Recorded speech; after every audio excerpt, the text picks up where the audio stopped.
This is the Big O Show. This is the Big O Show.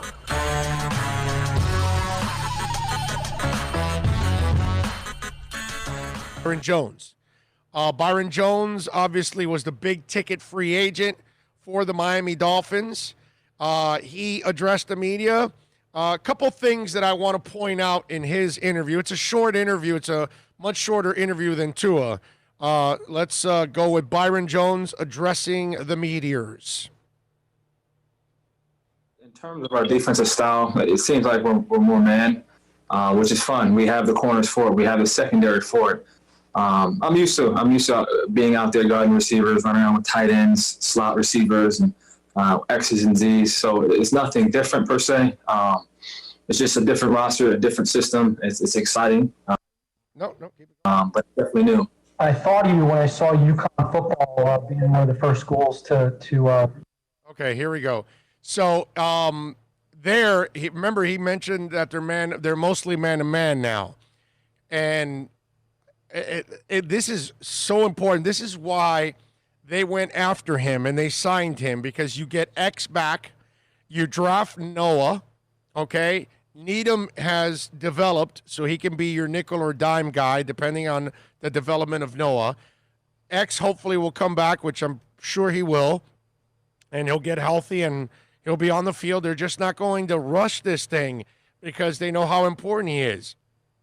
But they also know how important it is that if you want to execute man-to-man, remember, look, those of you that are old enough that experience Pat Surtain and Sam Madison, you know what I'm talking about, okay?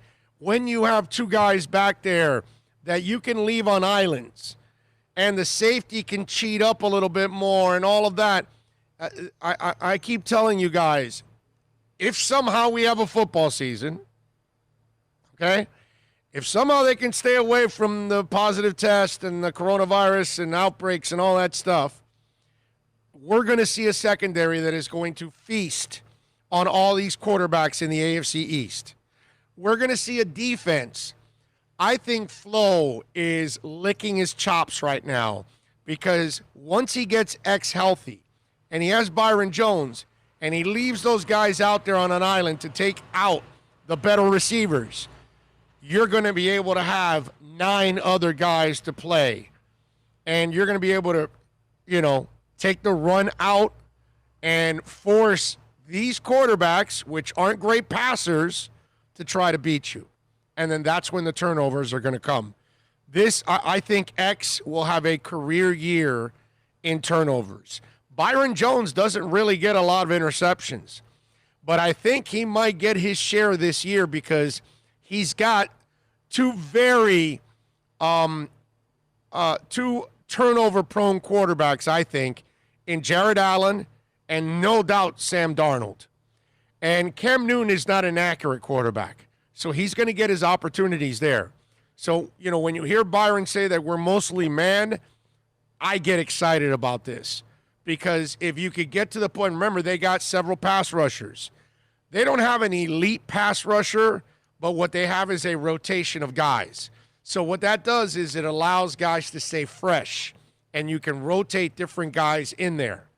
And I think that that's really important, as long as you got corners that can run and cover, like Byron and like X. Let's continue with Byron. Not say they weren't going to play football this year. That was a sad deal, and obviously a lot of dominoes after that. You can comment that if you want, but my football question is, if Xavier is not able to return quickly, how do you feel about your confidence level, your comfort level in covering the opposing top receiver? Oh, I feel great. This is a big reason why I was brought here. It was to build on the already good secondary. We have really good young players. We have good players who have been here in the past. So it's really I'm just another piece to the puzzle in terms of a really good and just really excellent Dolphins secondary. So hopefully we'll have X back as soon as he gets back. We want to make sure he's fully healthy first. We're not going to rush him at all, but we're good. We're a good team up and down the roster, I'd say. I wanted to go back to when you Byron obviously answered it the right way. Look, what's he going to tell you? Well, if X is out, we're screwed and this and that. And now, there is having Bobby McCain there, having Noah there, having Needham there. You do have depth.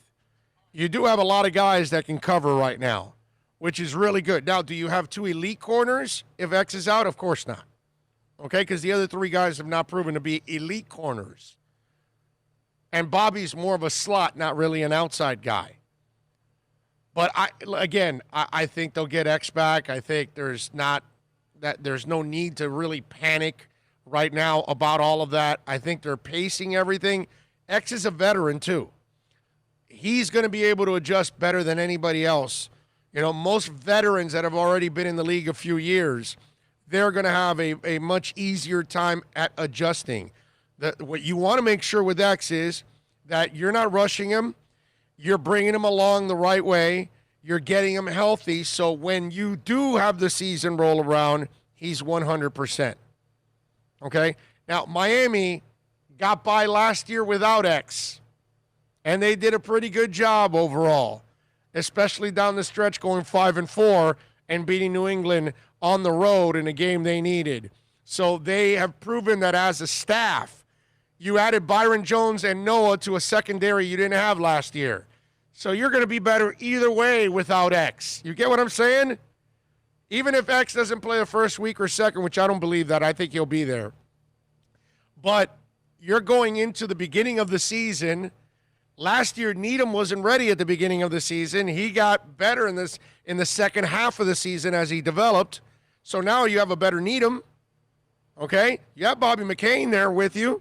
You can put him at the slot if you want, and you've got the kid Noah that you drafted also in the first round. So you are better at that spot right now. Regardless whether if X plays, you are awesome at that spot. If X doesn't play, you can get by because you still have a stud corner on one side, and your safety can help out on the other side.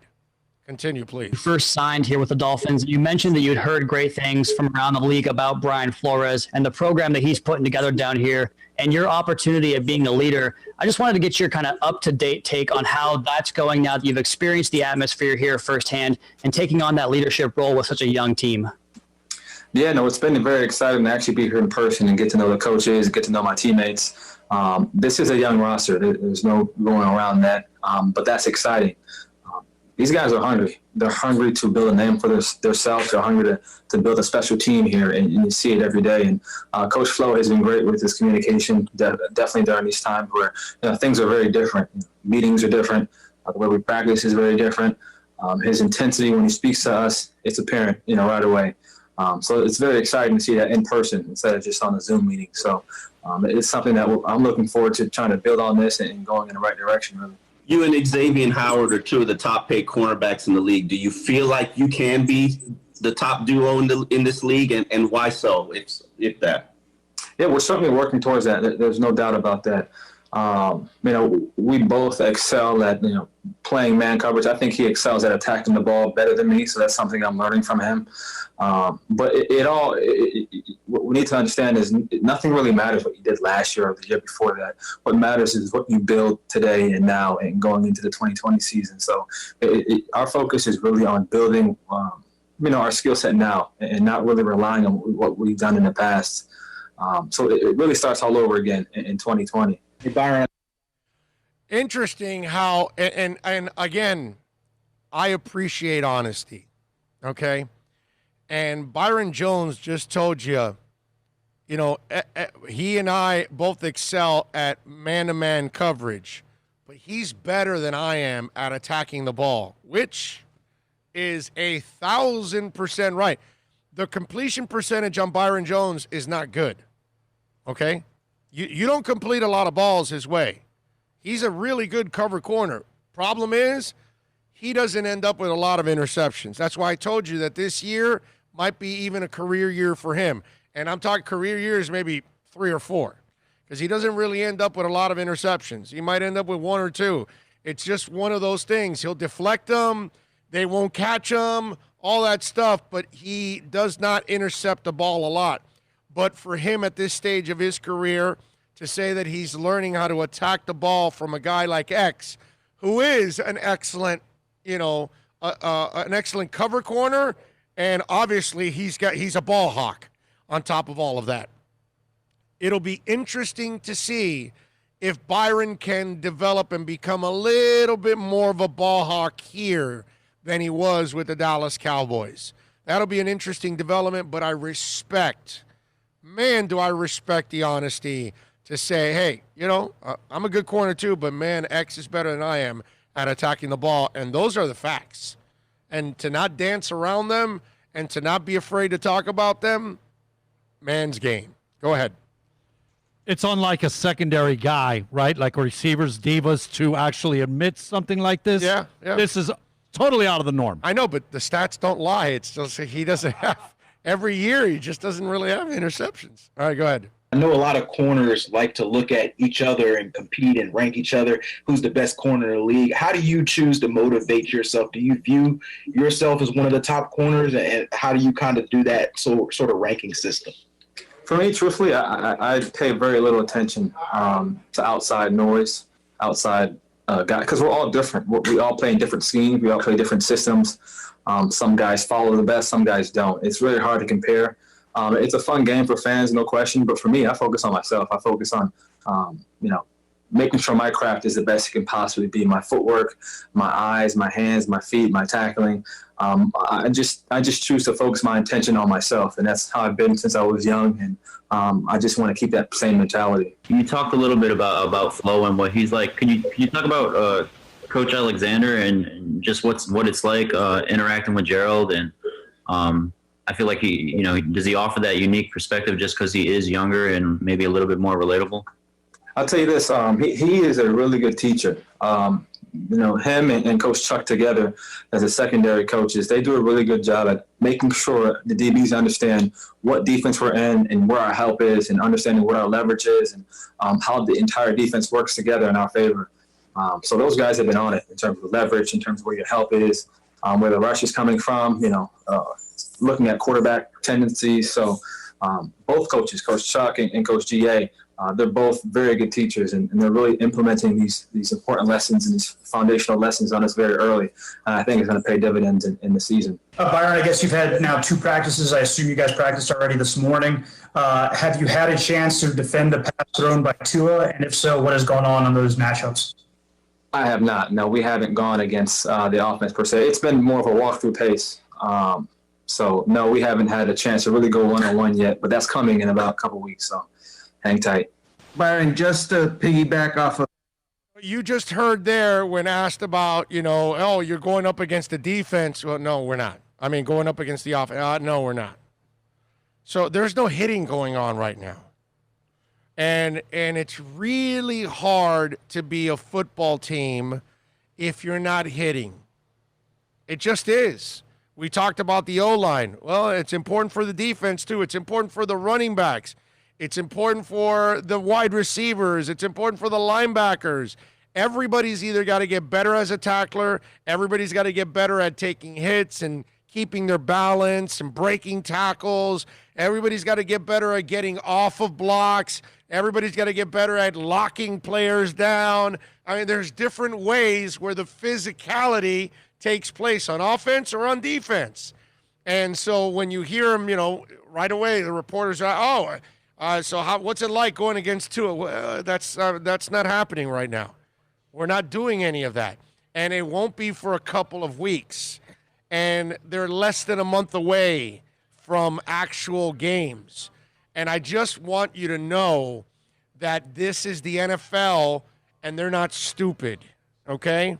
They're very smart in this sense. They might be cynical to a certain extent. This is the sport that knew that head trauma was causing problems and kept it away from their players. This is a group that knows that the second they start hitting, the season could be over. So they want to get to the regular season as much as possible. That's why they've eliminated training camp. They've eliminated the preseason. They've eliminated contact up until 2 weeks prior to kickoff. Why? Because they want to see if they can actually get to the season and obviously enjoy that TV money that they already have in their pockets. You know what I mean? And that's the difference. Those owners already have the money from this NFL season in their bank accounts. So now that it's on their side, they want to keep it. They don't want to write that check back. Or they don't want to say, oh, well, yeah, next year's on the house. They don't want to do that. So they are going to do anything they can to get to that season and try to play these games, because in the end, the TV networks don't care about the preseason. They certainly don't care about training camp. That's what's going on here. Let's not kid ourselves. All right?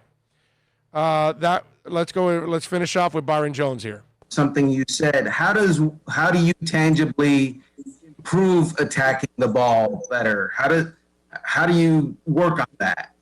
Oh, so it's a skill set. So like any skill set, you work on it on a daily basis. So it's working, when there is a special teams period, I go with Chuck. We go off to the side and we work seeing the ball in all the way.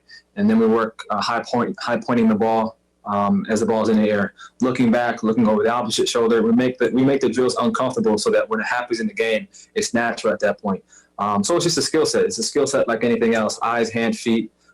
It's what we work on a daily basis. So it's a skill set that I'm working on, and every day we're doing something to improve in that category. Listen, don't get incredibly hung up on all of this, okay? This is not the biggest deal in the world. It would be nice if he gets a couple of interceptions because you don't know what you could do with that turnover. But again, he does a great job in covering, and he doesn't allow completions. That's what matters ultimately, okay? Not everybody can be an incredible ball hawk. He has not been one. I don't expect him to become an incredible ball hawk. I think he is what he is. I think because he's playing with Sam Darnold and Josh Allen in this division, I think he might, and he plays them 4 times, I think he may end up with a couple of more interceptions than he normally does, and that's because of what you have in this division. I think Cam Newton also could end up giving him a present, also because Cam Newton's got a whole bunch of short receivers, small receivers, and he's not accurate. You know what I mean? So don't get too hung up on this. It's not the end of the world, but just to say, it is what it is.